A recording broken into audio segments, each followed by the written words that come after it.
Ce matin, j'ai voulu prendre, avec la grâce de Dieu, notre message. J'ai pris le texte de Jean, le chapitre 15, les versets 1 à 8, pour parler de l'importance de demeurer dans la parole, pour parler de l'intérêt qu'il y a pour nous de demeurer dans la parole. Alors, Dieu, en ce matin, va nous conduire dans les profondeurs de la connaissance, de la compréhension de sa parole, puisqu'il le veut ainsi, n'est-ce pas? Amen. Dieu veut que nous soyons indiqués, instruits, amen, dans sa parole, afin que sa parole nous fasse du bien, afin qu'il nous reconnaisse au travers de sa parole. Amen. Alléluia. Alors, le texte de ce matin, c'est Jean 15, le chapitre 1er, au verset 8. Il est dit, « Je suis le vrai cep et mon Père est le vigneron. Tout sarment qui est en moi et qui ne porte pas de fruits, il le retranche. » Alors, écoutons bien la parole, n'est-ce pas? Amen. Tout sarment qui porte du fruit, il l'émonde, afin qu'il porte encore plus de fruits. Déjà, vous êtes purs à cause de la parole que je vous ai annoncée. Demeurez en moi, et je demeurerai en vous. Comme le sarment ne peut de lui-même porter du fruit s'il ne demeure attaché au cep, ainsi vous ne le pouvez non plus si vous ne demeurez en moi. Je suis le cep et vous êtes les sarments. Celui qui demeure en moi et en qui je demeure porte beaucoup de fruits, car sans moi, vous ne pouvez rien faire. Si quelqu'un ne demeure pas en moi, il est jeté dehors, comme le sarment, et il sèche, puis on le ramasse et on le jette au feu et il brûle. Si vous demeurez en moi et que mes paroles demeurent en vous, demandez ce que vous voudrez et cela vous sera accordé. Le dernier verset, c'est « Si vous portez beaucoup de fruits, c'est ainsi que mon Père sera glorifié et que vous serez appelés mes disciples. » Alléluia. Oui, parce que Jésus-Christ a dit, c'est à ses fruits que vous les reconnaîtrez. Dieu veut que nous soyons ses disciples. Être disciple de Christ, c'est de suivre Christ. Alléluia.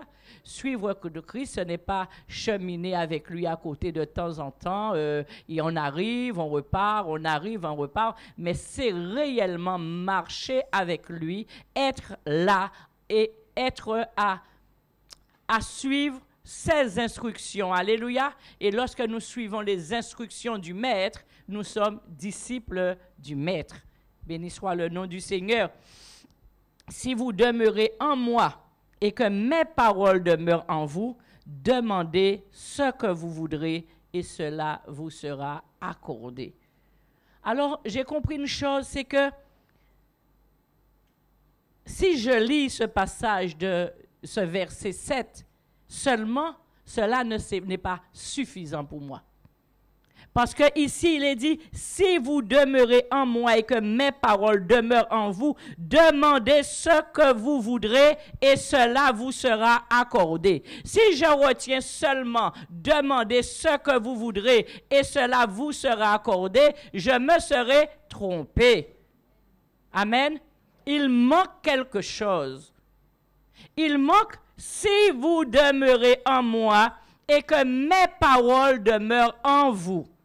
D'où l'importance de demeurer dans la parole de Dieu. D'où l'importance de demeurer dans la parole de Dieu afin de vivre les bienfaits de Dieu dans notre vie. Nous ne pouvons pas dire que nous demandons à Dieu ce que nous voulons si nous ne demeurons pas en Dieu et si Dieu ne demeure pas en nous. Alléluia. Amen. Lorsque Dieu demeure en nous et que nous demeurons en lui, ou lorsque nous demeurons en lui, il demeure en nous surtout, ce que nous demandons correspond à ce que Dieu veut nous donner.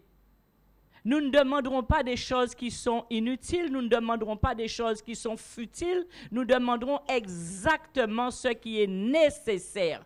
Alléluia, nous demanderons exactement ce qui est bon pour nous, nous demanderons exactement ce qui nous rendra heureux. Alléluia, mais il est important que nous puissions, comme dit Jésus, demeurer en lui, et que ses paroles demeurent en nous. Amen. La parole de Dieu demeure en nous. Alors, demeurer dans la parole. Demeurer dans la parole, ce n'est pas simplement, chers bien-aimés, lire la parole. Demeurer dans la parole, ce n'est pas connaître la parole par cœur, non plus. C'est bien de connaître la parole par cœur. Mais ce n'est pas connaître la parole de Dieu qui nous fait demeurer dans la parole de Dieu. Demeurer dans la parole de Dieu, ce n'est pas simplement ni forcément être capable d'enseigner, de parler. Il y a beaucoup de personnes qui peuvent venir derrière la chair, comme moi-même, vous porter le message. Mais est-ce qu'au fond, je demeure dans la parole? Ah, mais je me jette la pierre moi-même. Alléluia. Alors, si je me la jette, attention à vous. Hein? Amen. Alléluia. Voilà. Donc, ce n'est pas seulement cela. Ce n'est pas dire, ah oui, j'apporte une parole de consolation à quelqu'un par rapport à la parole, ce verset dit ça ou ce verset dit ça. Ce n'est pas ça, demeurer dans la parole. Amen. Demeurer dans la parole. Quand Jésus nous dit demeurer dans ma parole, quand il nous dit que nous devons demeurer dans sa parole, c'est quand la parole de Dieu, la parole de Christ réussit à nous transformer jusqu'à produire des fruits. Alléluia. Amen. Lorsque nous produisons quelque chose, lorsque nous demeurons dans la parole de Dieu, il y a un processus de transformation qui se fait en nous. Amen. Et c'est cela que nous pouvons appeler demeurer dans la parole. Si nous demeurons dans la parole, il doit se produire quelque chose. Amen. Amen. Vous savez, j'étais déjà trop chargé. Je n'ai pas eu le temps de prendre un sac d'amen. Donc, je compte sur vous pour ponctuer les phrases. Amen. Voilà. Vous savez, dans le monde, beaucoup de gens lisent la Bible. Parce que je ne vous apprends rien. Si vous demandez à un libraire, un grand libraire, quel est le livre le plus vendu dans le monde, il ne va pas hésiter tellement à vous dire, c'est la Bible. Tout le monde lit la Bible. Tout le monde a la Bible. Il y a des gens qui ont 2, 3 Bibles et qui n'en ont jamais ouvert une seule. Il y a des gens qui passent leur thèse sur la Bible. Donc, ils ont déchiffré la Bible, toutes les consonnations, ils ont tout tourné, ils ont étudié les mots en profondeur. Ils peuvent vous dire telle phrase dans tel verset, dans tel chapitre. Mais, ils l'ont lu, la Bible. Mais ils ne demeurent pas dans la parole pour autant. Amen. Parce qu'ils l'ont lu.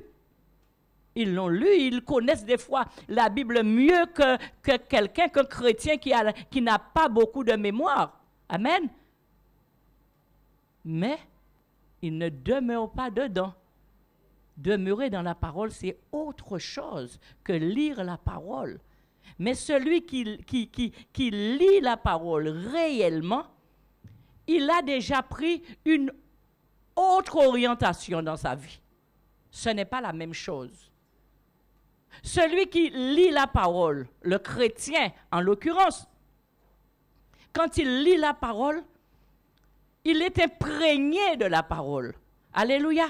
Et lorsque nous la lisons, elle nous imprègne et nous ressentons, lorsque nous la partageons, nous ressentons la présence de Dieu par la personne du Saint-Esprit qui nous instruit. Amen. Qui nous instruit, qui nous éduque, qui nous révèle aussi des choses. Des choses pour nous travailler, des choses pour nous enseigner, des choses pour nous reprendre. Ce n'est pas toujours pour nous dire « bravo, tu as bien fait », mais c'est des fois pour interpeller notre conscience. Amen. Afin que nous puissions voir qui nous sommes par rapport à la parole et prendre naturellement cette orientation dans notre vie. Alléluia. La parole doit agir. Amen. La parole fait quelque chose. La parole agit. La parole nous permet de voir notre état. La parole nous, au travers de la profondeur du texte que nous lisons, la parole nous révèle, nous, à nous-mêmes, pas le voisin, hein, pas le frère, hein, pas la sœur. Hein. Nous avons tendance à regarder le frère, la sœur et dire, ah oui, nous lisons ça, mais c'est pour le frère ou c'est pour la sœur. C'est pour nous avant. Alléluia. Dieu s'occupe du frère, Dieu s'occupe de la sœur. Et Dieu s'occupe nous donne chacun de nous la parole pour nous. Amen. Alléluia. Voici un moment que nous passons avec Dieu. Entre Dieu et nous. C'est lorsque nous lisons la parole, lorsque nous méditons la parole, lorsque nous nous plongeons dans la parole de Dieu, c'est pour nous et pas pour l'autre. Amen. Lorsque nous ouvrons notre Bible, ce n'est pas pour chercher à justifier, ni expliquer, ni à comprendre la sœur ou le frère. C'est pour nous-mêmes. Amen. Béni soit le nom du Seigneur. Alors,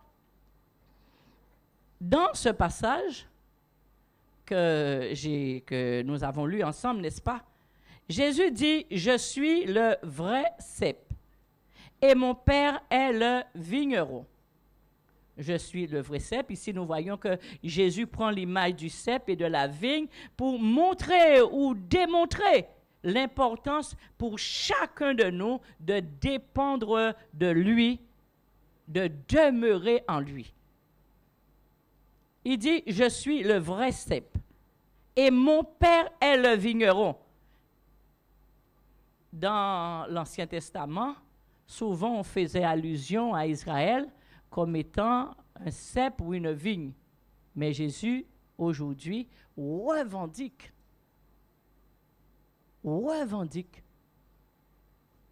qu'il est le vrai cep. Et nous comprendrons bien pourquoi.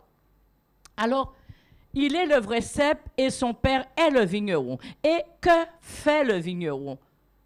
Quel est le rôle du vigneron? Parce qu'en réalité, la raison de toute vigne, c'est de donner du fruit. Amen. La vigne est appelé à porter du fruit. Et le vigneron, il est là pour veiller à ce que sa vigne produise. Amen. Alors, il va passer son temps à surveiller, à organiser, à préparer, à nettoyer. Et quand il va s'occuper de sa vigne, la vigne va produire. Alléluia. Amen. Et il dit ici, tout sarment qui est en moi, le cep, et qui ne porte pas de fruit, il le retranche.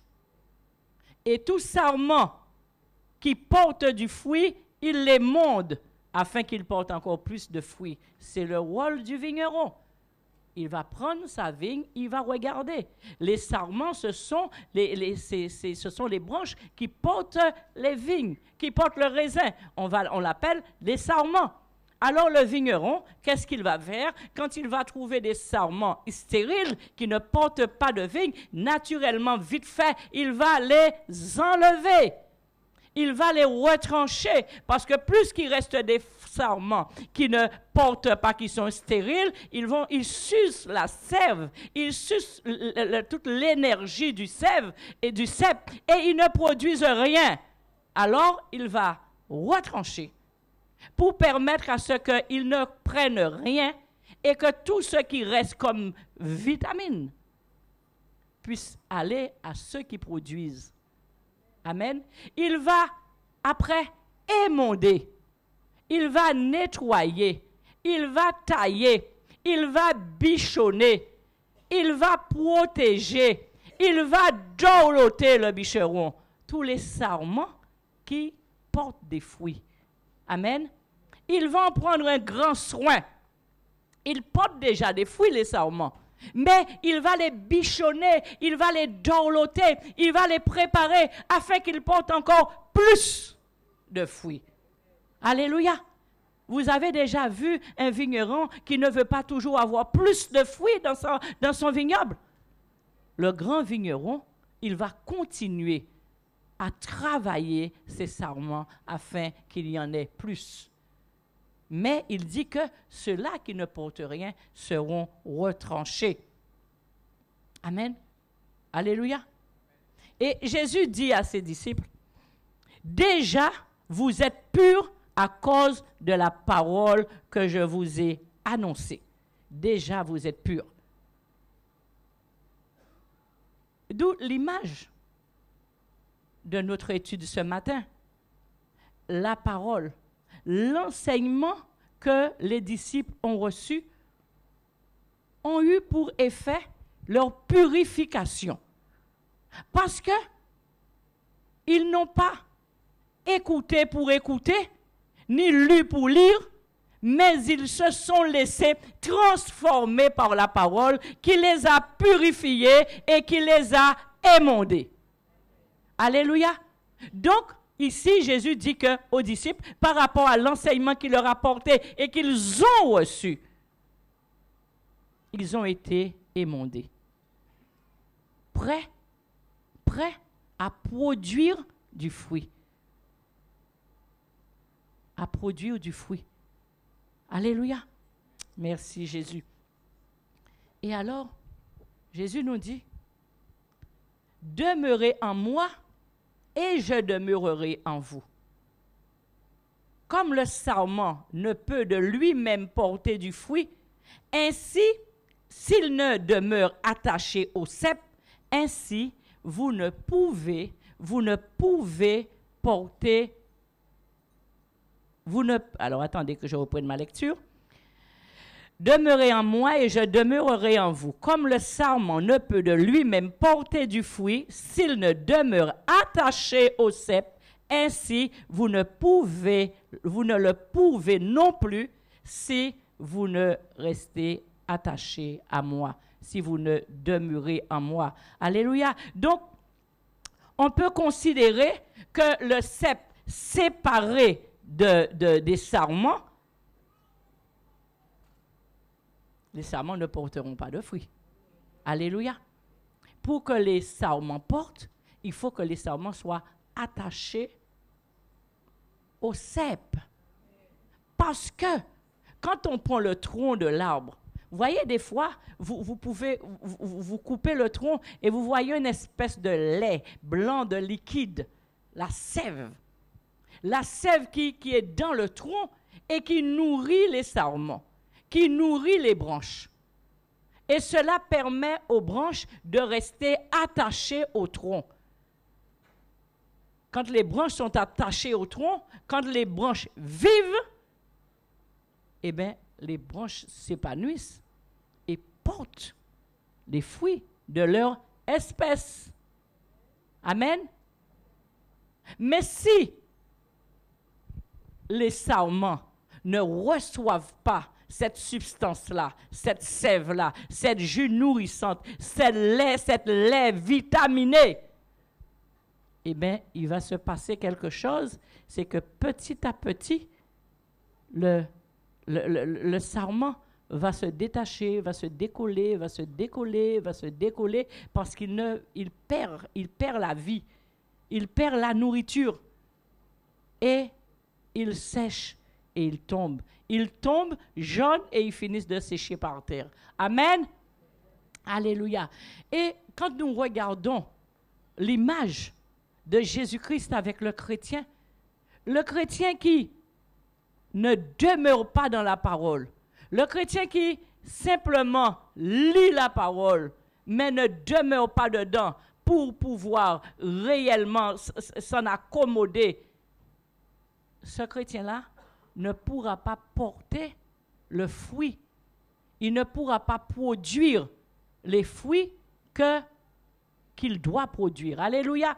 Il ne pourra pas produire parce qu'il n'est pas attaché. Lorsque nous ne demeurons pas, lorsque nous ne méditons pas, lorsque nous ne demeurons pas dans la parole, lorsque nous ne saisissons pas la parole, lorsque nous ne laissons pas la parole transformer nos vies, cela veut dire que nous ne sommes pas attachés. Alléluia. Qui suit quelque chose ce matin?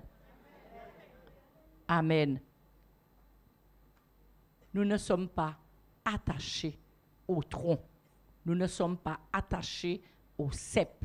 Nous ne sommes pas attachés là où il y a la nourriture qui nous permet de vivre.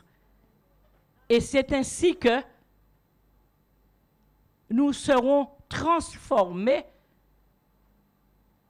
en quelque chose, en des sarments qui porteront des fruits, mais pas des fruits de l'arbre du cep sur lequel nous sommes, des fruits qui proviennent de nature au tronc, au cep sur lequel nous sommes attachés. Alors, quand je méditais cette parole, je voyais, vous savez, il y a aujourd'hui on fait des greffes et tout, mais il y a le bélangère qu'on appelle le bélangère qu'on mange, et il y a le bélangère bata. Alléluia. Il arrive un moment où si le chrétien ne reste pas attaché à la parole, il va produire des fruits, mais des fruits qui ne seront pas des fruits de l'arbre sur lequel duquel devraient provenir ces fruits. Amen. Alors, spirituellement, on pourrait voir un manguier porter des oranges. Mais lorsque nous sommes attachés sur le cep, qui est Jésus, nous devons produire les fruits qui proviennent du caractère, de la nature et de la personne de Jésus. Alléluia. Quelqu'un a compris quelque chose? Amen. Béni soit le nom du Seigneur. Alors, nous voyons que il dit, je suis, quand nous arrivons au verset 5, il dit, je suis le cep. Alors, maintenant, Jésus-Christ identifie le sarment. Il dit, je suis le cep et vous êtes les sarments. Il identifie maintenant les sarments. Le vigneron va émonder ces sarments et permettre que chacun des sarments qui sont attachés au cep qui est Jésus, donc le chrétien né de nouveau, les chrétiens nés de nouveau vont produire les fruits de la repentance. Amen. Les fruits de la repentance. Et il dit, alors, celui qui demeure en moi et en qui je demeure porte beaucoup de fruits. Beaucoup de fruits. Et là, on faisait allusion aux fruits. Quels fruits? Quels fruits que le chrétien, que celui qui est émondé, doit porter? Quels fruits que celui qui est émondé doit porter? Il doit porter des fruits qui correspondent au caractère et à la personne de Jésus. Souvent, nous croyons porter des fruits. Souvent, le chrétien croit porter des fruits. Souvent, le chrétien dit que Le fruit que nous devons porter, c'est gagner des âmes. Vous savez ça? Le fruit que nous devons porter, c'est gagner des âmes. Gagner des âmes, c'est très bien. Gagner des âmes, c'est important. Il faut gagner des âmes. Parce que lorsque nous avons accepté Jésus-Christ dans notre vie, la première mission du chrétien, c'est l'évangélisation. Allez, faites des disciples, baptisez-les, enseignez-leur tout ce que je vous ai appris. Enseignez-leur tout ce que je vous ai appris. Alors, comment peut-on faire des disciples? Enseigner ce que nous ne possédons pas. Quelqu'un me suit? Alléluia. Porter du fruit, ce n'est pas c'est comment je vais vous dire ça? Il faut que je trouve le terme juste pour ne pas vous induire en erreur. Lorsqu'on est un chrétien, avant tout, nous devons produire les fruits qui correspondent à la nature de Christ. Et quand nous portons ce fruit-là, quand nous produisons le fruit, alors nous portons du fruit. Amen. Lorsque nous produisons, lorsque en nous pouvons sortir, nous pouvons de nous sortir les fruits de la repentance, qui est l'amour, qui est le pardon, qui est la réconciliation, qui est la paix, qui est l'unité, que vous connaissez très bien, qu'il est basique de tout le temps vous rappeler, nous rappeler. Lorsque nous produisons ces fruits-là, nous, en tant que chrétiens, nous portons du fruit. Parce que ce que nous produisons nous permet d'aller, d'évangéliser, d'enseigner et de ramener des âmes qui sont comme nous, de la nature de Jésus-Christ. Est-ce que si quelqu'un me comprend bien, alors quelqu'un applaudit. Alléluia. Amen. Parce que, en règle normale, générale, si Christ est la vigne, si le Père est le vigneron, eh bien les sarments pour des raisins. Amen. Donc nous devons porter des raisins spirituels. Amen. Alléluia. Depuis mercredi, Dieu m'avait déjà mis à cœur que nous puissions passer un temps vraiment en profondeur de la parole de Dieu. Parce que le verset 7 nous dit, si vous demeurez dans ma parole, et si ma parole demeure en vous, demandez ce que vous voudrez. Alléluia. Ça veut dire que la parole de Dieu, la parole que nous produisons porte des fruits, mais nous enrichit nous-mêmes. L'intérêt que nous avons de demeurer en Christ et Christ demeure en nous, c'est que tout ce que nous pouvons demander, nous l'obtiendrons à condition que nous laissons Christ demeurer en nous parce que nous demeurons en lui, en sa parole. Amen.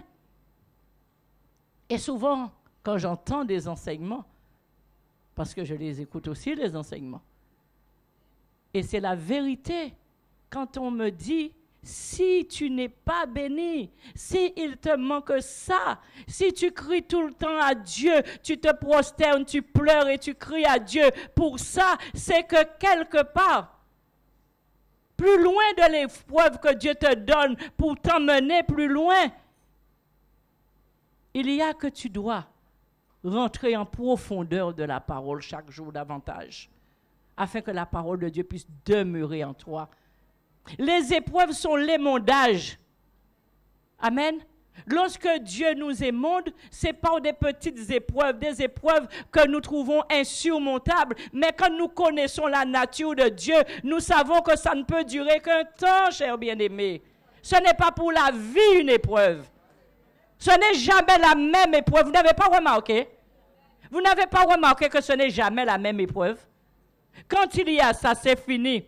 Tu as la victoire. Après que ça se termine, il y a encore une autre qui arrive. Mais tu gagnes chaque fois. Alléluia. Tu sors vainqueur chaque fois des épreuves. Ce n'est jamais les mêmes épreuves. C'est des émondages. Afin que tu puisses demeurer dans la parole. Afin que tu puisses... Dieu est en train de bichonner. Tu peux comprendre ça? Lorsque tu crois souffrir, Dieu est en train de te bichonner. Alléluia. Il coupe, il nettoie, il rectifie, il te nettoie afin que tu paraisses bien. Là où tu crois que tu es bien, Dieu te dit, mais non, il faut que je t'enlève cette feuille-là, il faut que je t'enlève cette branche-là, parce que je sais que si je t'enlève ça, tu es trop à l'aise avec toi, ça, tu vas te resserrer, tu vas te concentrer sur toi-même, et tu vas faire encore un effort, et tu vas prospérer, et tu vas grossir dans le sens que je veux. Alléluia. Dieu t'émonde, afin que tu puisses produire encore plus. Alléluia. Oh Jésus. Alléluia. Merci mon Dieu. Merci Jésus. Si quelqu'un demeure en moi, il porte beaucoup de fruits. Parce que sans moi, vous ne pouvez rien faire. Alléluia. Sans moi, nous ne pouvons rien. Sans Dieu, nous ne pouvons rien faire. Que chacun de nous, nous puissions comprendre réellement que chacun de nos projets, chacun de nos décisions, chacune de nos envies doivent être dictées par Dieu, doivent être planifiées par Dieu, doivent être encadrées par Dieu. Alléluia. Nous ne devons pas tomber dans l'extrême aussi. Il y a des personnes qui disent, Dieu ne m'a pas parlé, Dieu ne m'a pas répondu, je ne vais pas le faire, je ne vais pas aller acheter le pain ce matin parce que Dieu ne m'a pas dit si je dois sortir. Et c'est pas comme ça. Il faut être équilibré. Dieu sait que tu dois acheter le pain, sors acheter ton pain. Et le Seigneur te couvre par son sang afin que tu sois dehors pour acheter le pain. Il te faut manger le pain. Amen. Donc des fois, il y a des chrétiens qui sont fébriles, qui ont peur de tout. Mais Dieu, quand il est dans ta vie, il ne te rend pas fébrile. Amen. Il te donne la force. Il te rend fort, puissant. Amen. Et quand tu sais que tu sors dans sa volonté, il ne va pas te dire aujourd'hui, achète le pain. Pendant que tu pries, tu sais qu'il faut que achète le pain, achète le jus. Non. Tu sais que tu dois faire les courses, tu sors faire les courses, Seigneur, tu m'aides à aller faire les courses, tu me protèges, tu me gardes, tu couvres mon départ, tu couvres mon arrivée. Sans quoi, tu ne vas pas manger. Alléluia. Les promesses de Dieu sont dans sa parole. Tu te tournes dans la parole de Dieu et tu vis les promesses de Dieu qui sont inscrites dans sa parole. Alléluia. Mais Dieu te dit que si lui ne garde la maison, que si lui n'est pas là sur le chantier, que si lui n'est pas là dans ton projet, tout ce que tu fais sera vain. Amen. Tu travailleras en vain. Il y en a de ceux qui partent sans Dieu, qui mettent beaucoup de moyens, qui ne réussissent pas. Mais celui qui part avec Dieu, avec ses faibles moyens, mais Dieu avec lui, il réussit 100 fois. Amen. D'où l'importance de demeurer dans le Seigneur, afin que nous puissions voir tout ce que Dieu a dit se réaliser dans notre vie. Il a dit que celui qui demeure en moi et que ma parole demeure en lui, il demande ce qu'il veut.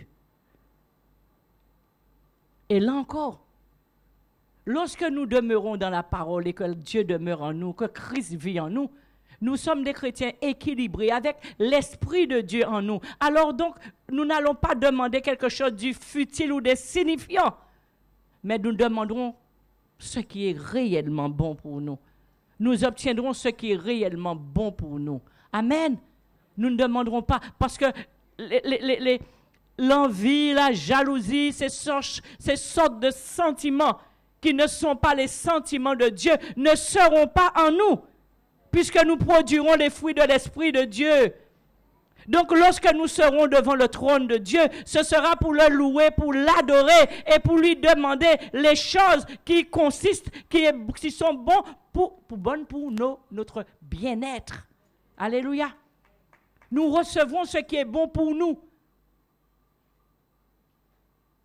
Parce que nous n'aurons plus d'envie qui dépendent de la jalousie, des sentiments de revanche, des sentiments de désir, d'élévation, d'ambition personnelle. Tout cela sera terminé. Il n'y aura plus tout cela en nous. Nous serons remplis de l'Esprit de Dieu. Amen. Alléluia. Merci Jésus. Oh Dieu. Si quelqu'un ne demeure pas en moi, il est jeté dehors, comme le sarment, et il sèche. Puis on les ramasse, les sarments, et on les jette au feu, et ils brûlent. Et l'image, tout le monde voit cette image. Tout le monde a un petit arbre planté devant la maison, ou voit un petit arbre planté de la maison de quelqu'un, et de temps en temps, il y a des feuilles qui tombent. Des feuilles qui jaunissent, qui se détachent du tronc, qui tombent et qui sèchent. Il y a des branches qui jaunissent, qui sèchent, qui tombent. Et on fait quoi de cela? On les ramasse et on les met au feu pour les brûler, pour s'en débarrasser, parce que c'est devenu inutile. La feuille qui a séché, la feuille qui a jauni, même quand elle n'est pas encore sèche, on sait qu'on ne peut rien faire d'elle. À partir du moment que cette feuille n'est plus sur le tronc, cette feuille est devenue insignifiante. Dès sur le tronc, on sait déjà qu'elle jaunit et que c'est fini pour elle. Ce qui veut dire par là que cette feuille donc ne vit plus du tronc. Et c'est l'image que Christ nous donne. Il dit que celui qui ne demeure pas dans sa parole, eh bien, ne suce pas la sève de consistance, ne suce pas la nourriture vitaminée qui lui permet d'être attaché au tronc. Il va tomber. Il ne va pas rester sur le tronc. C'est pour cela que souvent, il y a des enfants de Dieu qui ont accepté Jésus dans leur vie, qui ont été contents d'être dans la maison, qui étaient attachés à la parole. Et petit à petit, qui se sont refroidis pour des raisons X ou Y que nous ne maîtrisons pas, qui ont arrêté de se nourrir dans la parole, arrêté de demeurer dans la parole et qui ont jauni. Qui n'ont plus eu cette nourriture-là parce que par rapport aux fruits qu'ils produisaient, eh bien forcément, systématiquement, les fruits qu'ils produisaient étaient contraires aux fruits du tronc. Ils ont jauni, se sont séparés du tronc, ils ont été retranchés et on les retrouve partout autre que dans la maison de Dieu, en produisant des fruits, mais pas celles qui sont de la nature de Christ. C'est pour cela que Dieu nous met en garde. Il dit que celui qui ne demeure pas en lui, eh bien celui-là, il ne va pas produire les fruits de la repentance. Il ne produira pas les fruits qui sont les fruits du caractère de Christ. Et ils seront jetés dehors. Amen. Ils seront jetés au feu et ils seront brûlés. Amen. Et ce n'est pas ce que nous voulons. Alléluia. Nous voulons demeurer en Jésus. Nous voulons demeurer en lui. Demeurer en lui, c'est faire sa volonté. Et c'est en faisant sa volonté qui nous donne la capacité, d'être disciples de Christ. Nous devenons disciples de Christ en faisant la volonté de Christ. Et c'est le désir de chacun de nous ici. Alléluia. Nous sommes là, non pas pour nous perdre. Nous sommes là pour que chaque jour, comme dit l'apôtre Paul, nous tendons vers le but. Alléluia. Nous tendons vers le but, vers la victoire finale. En marchant dans les bienfaits et dans la grâce de Dieu. Alléluia. Quand Jésus-Christ nous dit, demeurez en moi et je demeurerai en vous. Et tout ce que vous demanderez, vous l'aurez, vous l'obtiendrez. Ce n'est pas dans la vie éternelle, hein. C'est maintenant, aujourd'hui, hein. Alléluia. Ce n'est pas un report à nouveau que Christ a fait. Ce n'est pas que lorsque nous serons dans le ciel, lorsque nous serons dans le ciel, nous n'aurons plus besoin de rien que d'acclamer, que de louer, que de chanter. Alléluia. Amen. C'est aujourd'hui. C'est pour aujourd'hui. Si vous demeurez en moi et que je demeure en vous, eh bien vous aurez la victoire, vous aurez la réussite, vous aurez le travail, vous aurez les finances. Alléluia. Même quand vous ne comprenez pas comment, même quand vous ne comprenez pas comment, eh bien vous mangerez chaque jour. Même quand le compte en banque sera vide, même quand il n'y aura rien sur le compte, vous ne manquerez pas de vêtements, vous ne manquerez pas de nourriture, vous ne manquerez de rien parce que vous demeurez dans la parole. Et que la parole demeure en vous. Alléluia. Amen. Et ce verset 7 fait tout mon bonheur. Alléluia. Amen. Quand je le regarde, je dis, Seigneur, si je demeure en toi et que tu demeures en moi, Seigneur, aide-moi à demeurer en toi. Seigneur, aide-moi à rester en toi. Aide-moi à ne pas m'éloigner de moi. Seigneur, brise-moi, façonne-moi. Mais aide-moi à demeurer là. Je ne veux pas me déplacer. Je ne veux pas sortir, Seigneur mon Dieu. Alléluia. Fais comme tu veux. L'essentiel, c'est que je ne sorte pas. Amen. Gère-moi. Mais je ne veux pas sortir de là.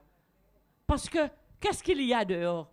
Qu'est-ce que je peux trouver? J'ai fait l'expérience de dehors. J'ai connu dehors, moi. Et dehors, je n'avais rien. Je n'ai rien trouvé. Amen. Toutes mes belles victoires, mes victoires, je les ai acquises auprès de toi, Seigneur. Alléluia. Ma guérison, je l'ai acquise auprès de toi, Seigneur. Oh, ma paix, je l'ai acquise auprès de toi, Seigneur. Et quand j'ai acquise la paix auprès de toi, j'ai vu arriver tes victoires dans ma vie. Alléluia. Dans l'agitation, tu ne verras rien. Dans l'agitation, tu ne verras rien. Demande la paix à Dieu. Dans toutes les situations de ta vie, demande la paix à Dieu. Demande à Dieu la paix afin que tu puisses vivre cela. Si c'est une épreuve, il faut que tu aies la paix pour que tu puisses vivre chaque étape de ta paix. Alléluia. Quand tu passes des moments difficiles de ta vie, ne joue pas l'autruche, ne va pas cacher ta tête sous le sable. Mais regarde. Regarde. Vois ce que tu vis. Vis ce que tu vis, afin que chaque chose que tu as vécue soit un exemple pour toi demain, soit une manière de gérer pour toi demain. Alléluia. Amen. Béni soit le nom du Seigneur. Alors, je l'ai connu tard. J'ai connu des bonheurs dans ma vie, je crois. Il y a des choses que chacun de nous, comme moi, nous avons eu dans notre vie et que nous avons considéré bonheur. Amen. Nous avons considéré bonheur un mari, nous avons considéré bonheur des enfants, nous avons considéré bonheur plein de choses, chacun à notre manière. Nous avons considéré bonheur des choses. Amen. Mais je crois, pour ma part, le plus grand bonheur de ma vie, c'est de l'avoir rencontré. Alléluia.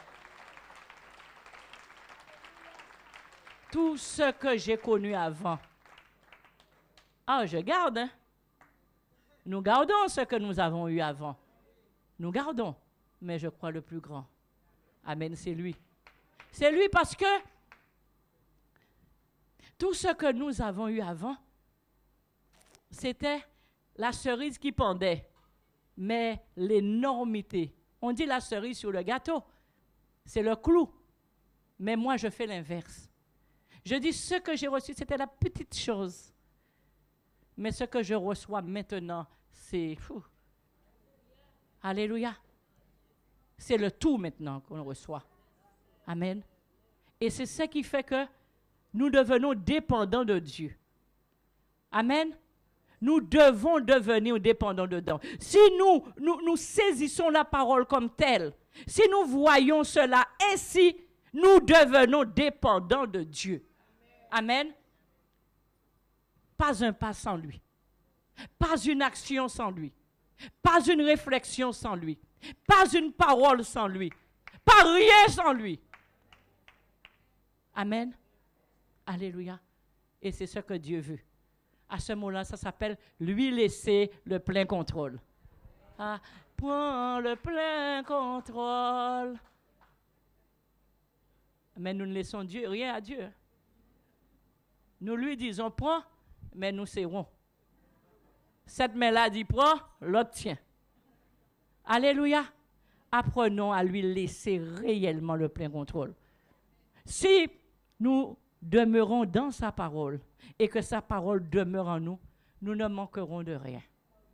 Ce que nous avons déjà vu, ce n'est que le commencement. Et il y aura beaucoup de choses encore qui arriveront. Beaucoup de rêves que nous faisons et qui trouveront leur accomplissement. Alléluia. Parce que nous croyons que ce ne sont que des rêves. Mais ce sont bien souvent des choses que l'Esprit de Dieu nous montre et que nous devons nous conformer à la parole de Dieu afin de rentrer dans cette dimension. Alléluia. Merci Jésus-Christ. Alors, si vous portez beaucoup de fruits, c'est ainsi que mon Père sera glorifié et que vous serez mes disciples, je disais. Parce que lorsque Dieu nous bénit, c'est une grâce. Nous sommes contents. Mais nous devons voir encore plus loin que ça. Dieu nous bénit pour donner gloire à son nom. Nous sommes des instruments que Dieu a pris plaisir à créer. Nous sommes des instruments que Dieu aime. Et Dieu veut que nous soyons inutiles afin que lui puisse faire de nous ce qu'il veut. Mais nous ne perdrons pas au change, je vous dis. Si nous laissons Dieu faire dans nos vies, nous gagnons. Nous gagnons parce que nous ne manquerons de rien. Dieu n'aime pas les choses simples. Dieu aime les belles choses, les grandes choses, les choses merveilleuses. Et Dieu veut faire de nous des points merveilleux dans ce monde, à condition que nous puissions le laisser agir dans nos vies. À condition que nous puissions nous effacer, nous, et le laisser le plein contrôle. Et nous ne perdrons rien. Nous gagnons encore. Moi, je dis, Seigneur, si tu laisses ça, c'est à toi de voir. Hein? Parce que moi, dans ma petite tête, je vois bien que ça ne glorifie pas ton nom. Je vois bien que ça, ce n'est pas pour donner gloire à ton nom. Alors, je veux encore rentrer plus dans ta présence, afin que tu t'occupes de tout, Seigneur. Je ne suis au contrôle de rien, papa, n'oublie pas. Hein?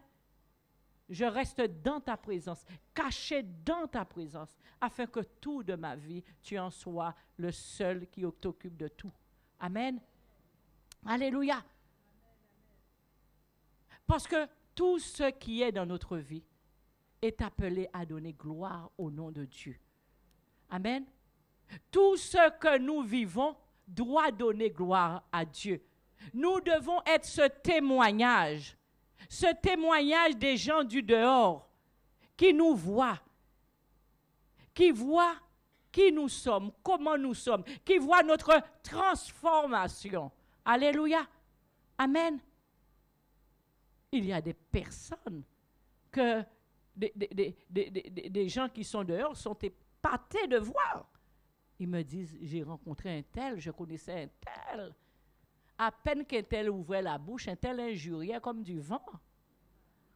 Aujourd'hui, un tel n'ouvre pas la bouche. Un tel est comme ça. Moi je vais vous dire, je connais quelqu'un qui se droguait tellement qu'un jour, à 3 heures du matin, je l'ai entendu crier, pleurer en face sur le balcon. J'étais dans ma chambre et il criait, il disait à son frère, arrête de me taper. Et moi, mon cœur ne pouvait pas supporter ça. Et j'ai ouvert la porte de mon balcon à 3 heures du matin. Et du balcon, je l'entendais pour dire à celui qui le tapait, mais arrête, ne le tape pas. Et quand je suis sortie, il était seul là. Il n'y avait personne qui le tapait. Il était tout seul à crier. sous l'effet, l'emprise de la drogue. Mais dans le quartier, personne ne pouvait laisser son sac. Personne ne pouvait rien laisser. Moi, j'avais des bijoux. J'avais des beaux bijoux que ma tante m'a laissés. Il a tout pris. Que ce soit moi ou quelqu'un d'autre, il passait, il dépouillait tout le monde. Il dépouillait tout le monde. La dernière chose qui lui est arrivée, c'est que quelqu'un excédait. Non, on lui a mis un couteau dans le ventre. Il n'est pas mort. On lui a mis une balle dans la jambe. Il est resté comme ça. Mais c'est quelqu'un, une fois, on l'avait emmené, je crois que c'était à Jarry, on l'avait emmené c'était le pasteur qui était venu à Jarry, Jennifer, c'était Steve, lequel qu'on avait eu, hein, qui était venu là et qui avait prié pour lui. Ça remonte à des années. Hein. Et alors, cet homme-là était dans cet état. Il était la honte de sa famille.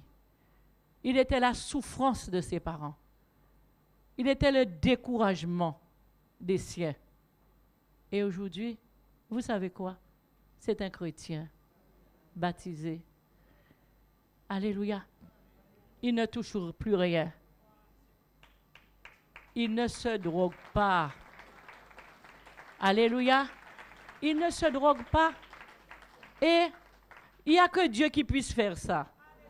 Parce qu'on dit que lorsqu'on se drogue, systématiquement, on a l'esprit de schizophrénie, de dédoublement de la personnalité, des kubitains.